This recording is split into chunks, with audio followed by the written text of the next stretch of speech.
Do you want to share the Facebook profile link? You can get your Facebook profile link with just a few simple steps.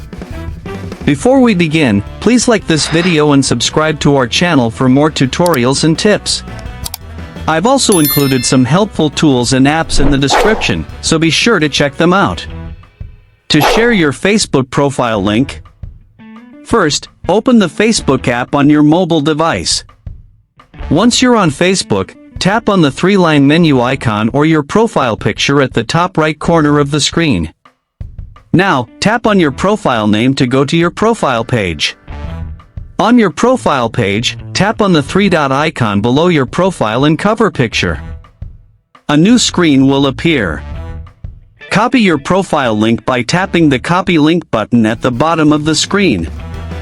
Your Facebook profile link is now copied to your clipboard. You can also share it by tapping on the Share Profile option. A new pop-up appears with different sharing options. From here, you can choose Messenger, text message, WhatsApp, email, or any other platform where you want to share.